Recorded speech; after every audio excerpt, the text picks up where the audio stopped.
Hey, good afternoon, everybody. I hope everybody is having a great Friday afternoon. This is Freddie Ewan, two-time GM of the Year, current Pantheon Cup champion. Just want to go over a couple headlines for you today. Trey Burks, wide receiver for the Tennessee Titans. Carter off the field has an MCL sprain. Hopefully he'll be all right. I had a lot of big, it was one of my sleepers. I think Trey Burks is going to have a good year injury-free. He was injured last year. Should open up Hopkins a little more. Hopkins gets a little bit of upgrade. Dalvin Cook officially a Jet. Going to be interesting. Breece Hall giving him a downgrade. Going to be a little bit of a crazy backfield with Dalvin Cook and Breece Hall. I think Cook still has it, believe it or not. Minnesota just didn't want to pay him that much. Anthony Richardson officially named the starting quarterback for the Indianapolis Colts. Don't know if he's going to have a great year. This year he's got a lot of mechanics, but I got a lot of hopes. I think Richardson's probably going to come out to be the best QB out of this draft. Definitely a keeper potential. Definitely this guy's got keeper potential. The guy can run, get his mechanics down, he'll be able to pass the ball. Colts are a mess, though. Jonathan Taylor left for personal reasons. Still don't know what's going on Taylor. He keeps dropping and dropping and dropping. Was injured last year, first overall pick. Guy's got a ton of talent. Taylor's got a ton of talent. But, you know, it's really just a, it's really a pay as you go. He's going late second, early third. If you can, if you take him and he turns out well, it's going to be, give you a big chance to do well in the leagues. But, if you take him and, has some kind of explosion like last year, watch out. I don't know if it's worth the risk. Other news, TPFFKAL news. Very exciting that we had our first guest yesterday. The GM of the Sea Dogs, Brian McCluskey.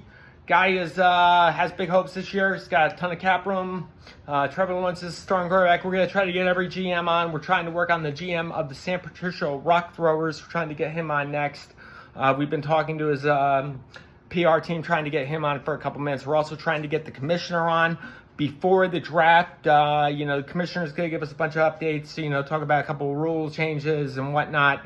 We hope to get him on very soon as well. Also trying to get the GM from Shake and Bake on. We're trying to get every GM on, one by one. GM from Shake and Bake, starring Patrick Mahomes. Lost last year in a really close one to TOD. And, I got high hopes for that guy this year, too. What we're going to talk about today is a little strategy. I just want to talk about the pros and cons of mock drafts. Mock drafts are a shit show. I'm not really big on mock drafts, especially auction drafts. It's almost like playing in a free poker tournament. Guys are going to go in with 10-3 offsuit. They're going to chase down gut shots. Guys are going to pay, $90, $95 for Justin Jefferson. You're not really getting a good feel of it. Same thing with a snake draft. You're going to have, a couple guys just draft the first rounds and everyone turns on auto draft. And, so what? I'm not a big fan of that. The one thing that is good about mock drafts and an auction draft is, if you do one or two of them, it really gets you the feel of it. No one's done a draft since, this time last year. And auction drafts, you do have to kind of get like a feel of it and just kind of get everything down as, when to bid, when, not to bid, see where the players are being drafted, different times like that. But, I really don't think there's a whole lot you're going to get a whole lot out of these drafts. The best drafts to do actually are like on DraftKings, I do these best ball drafts. They're $10.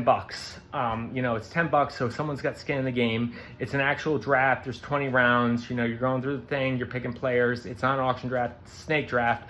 But, that really gives you a good feel because everyone's playing. And, at the end of the year, you can win $1 million or whatever.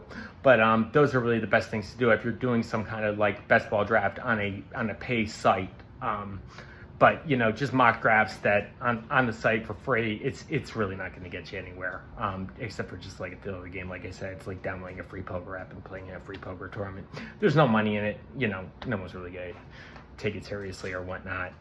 But it does give you a good feel for auction drafts. So if you have not done a lot of auction drafts in the past, if you're a little rusty, it's good to do one or two of those things just to get it ready and blah, blah, blah, blah, blah.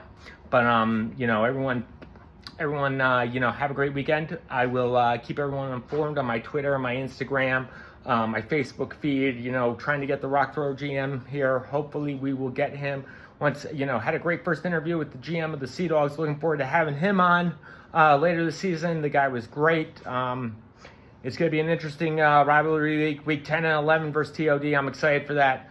But keep in touch. Keep the channel on. Hopefully we'll get the GM of the Rock Brothers, GM of Shake and Bake, and the actual commissioner on the TPFFKAL Daily Show. Everyone have a great night and a great weekend. Thank you so much. This is Frey Ewan, 2-time GM of the Year.